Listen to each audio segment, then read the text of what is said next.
It should come as no surprise to anyone, but Donald Trump is now confirming that he will use the United States military to carry out his mass deportations. But I'm really starting to wonder if there are Republicans elected to Congress that are now starting to have some buyer's remorse. But if you end up getting anything out of this video, please do remember to hit that subscribe button. I am a brand new creator trying to make it to 1,000 subscribers, and I would very much appreciate your support.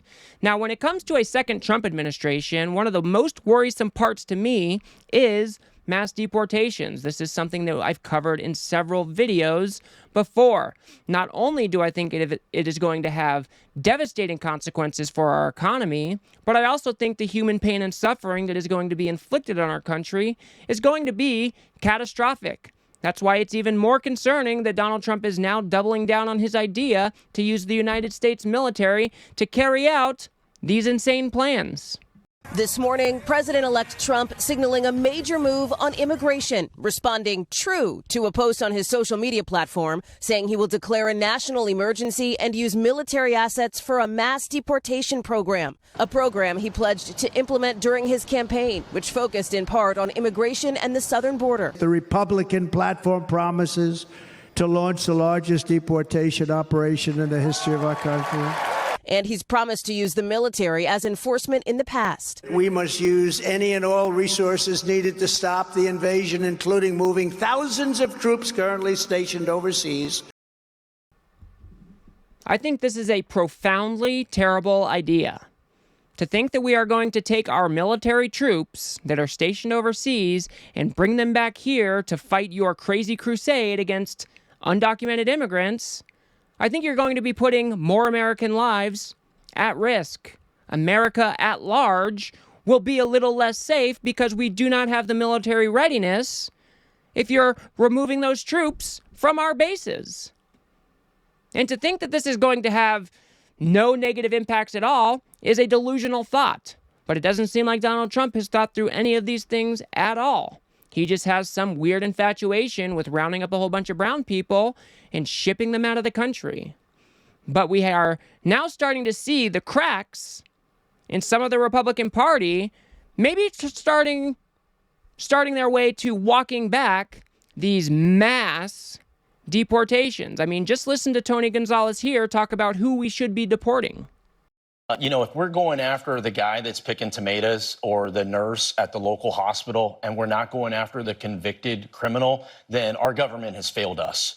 Our country was built on those fleeing persecution, and it would be just absolutely terrible if we don't protect those that are doing it the right way. Legal immigration should never be mixed with these hardened criminals. This sounds completely out of step with what Donald Trump has been saying. He lumps everybody together. It doesn't matter if you're undocumented, here with temporary protected status, or if you're here legally. He talks about all immigrants in one big bucket, and he talks about them like they are criminals. And he talks about them like we need to remove every single one of them. But that is not what Tony Gonzalez is saying. I would agree with Tony Gonzalez. We should be taking the undocumented immigrants that are criminals, and we should be deporting them from the country. That seems like a reasonable ask to me, and I don't think many Americans disagree with that. But that is not what Donald Trump has been talking about. He is promising to go much, much further. He has even talked about removing temporary protected status for those in the country legally and sending them out of the country as well. So these two things are not in alignment. And Tony Gonzalez is not the only one starting to speak about who we should actually be deporting. I mean, just listen to Mike Johnson here talk about, I'm not exactly sure how it's going to go. Let's take a look. Do you think that the American people are ready for, if all, whatever it is, 20 million undocumented immigrants are deported, do you think the American people are ready for not only the tremendous disruption in the workforce and the economy, I think it's like 5% of the workforce is undocumented, but also the fact that we're going to be seeing images of families separated, people taken out of the communities they've lived in for years. Do you think the American people are fully prepared for that?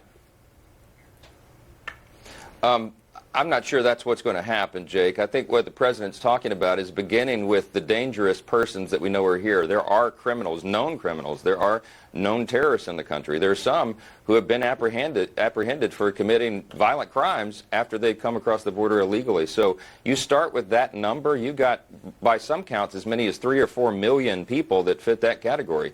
Begin there and then see how it transpires. So this is what they always say. Well, let's start with the criminals and then go from there.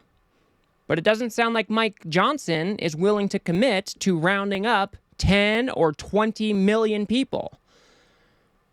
Probably because there's only 11 million undocumented immigrants living in this country. And for Mike Johnson to say that he thinks there are 3 or 4 million criminal migrants is quite insane to me. Because ICE just released data this year that shows maybe there are 500,000 to 600,000 criminal undocumented immigrants. A letter from U.S. Immigration and Customs Enforcement sent to Texas Republican Representative Tony Gonzalez revealed the agency is tracking hundreds of thousands of immigrants with criminal records that have been released into U.S. communities. Data from ICE shows that as of July 2024, there are nearly 650,000 non-citizens with criminal histories listed as non-detained. Of those, over 425,000 have criminal convictions and over 220,000 have pending charges. More than 13,000 have been convicted of homicide and almost 16,000 were convicted of sexual assault. Official figures indicate many of them have been in the U.S. for years, possibly decades. In August 2016, there were over 360,000 convicted criminals in the agency's non-detained docket. We'll go ahead and stop it there. But as you can see, about 650,000 illegal immigrants that have been identified as criminals. And many of those criminals are already locked up. And ICE already has their eyes on them for when they are released from their prison sentence. So when they are finished serving that sentence, they're going to be deported. And I don't think there is anybody out there that is going to disagree with that.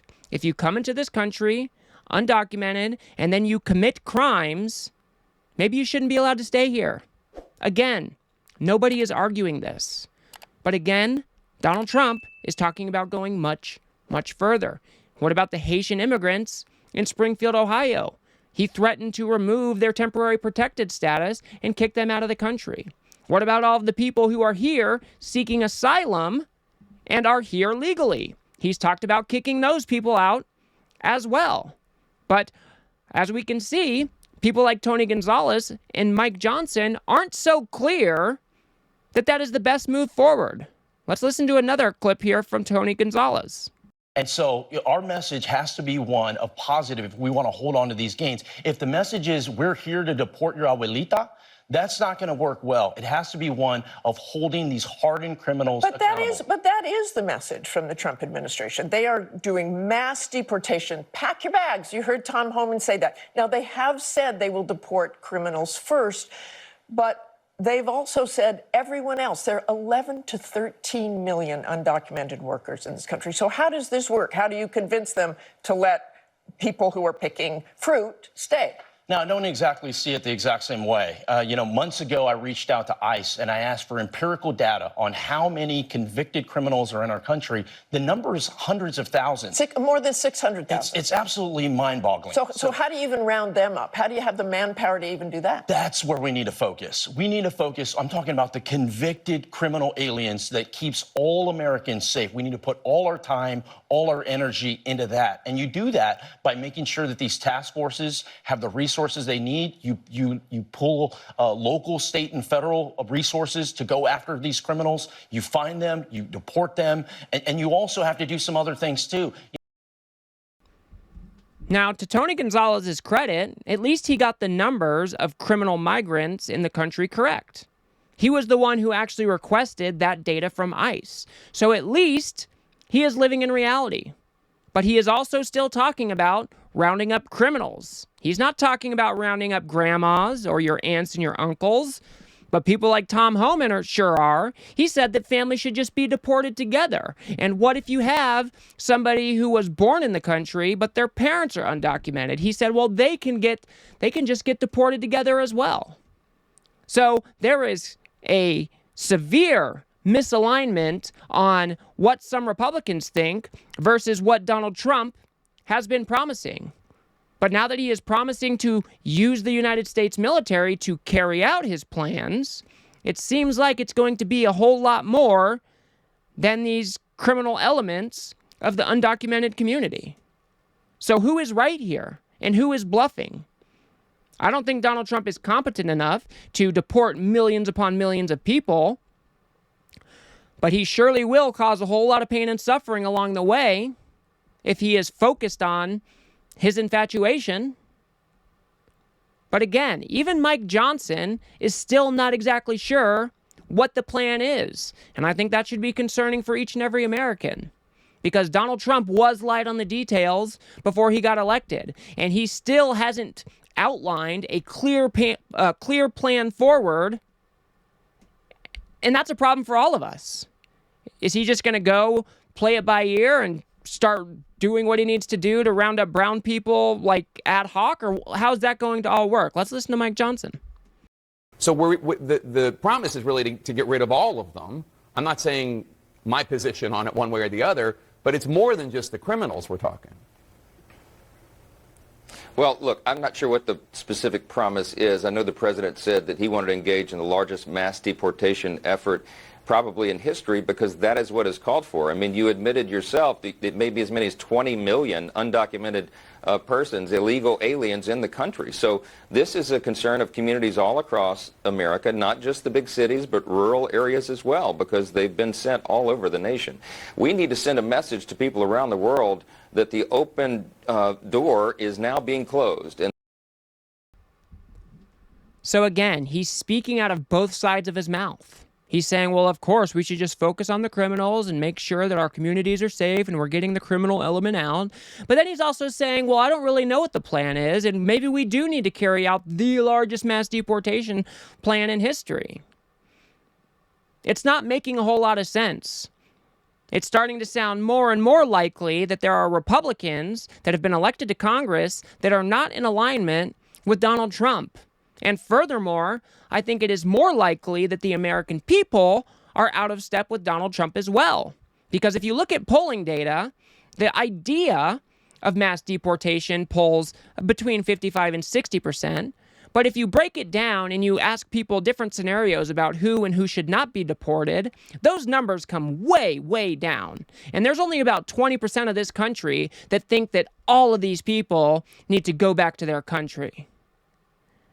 Most of the American people think that if you've been living here in the country for quite some time and you're contributing to society and you're paying your taxes and you're not a criminal, that there should be a legal way for you to stay here, whether that means a path to citizenship or a different mechanism to put you in the legal status.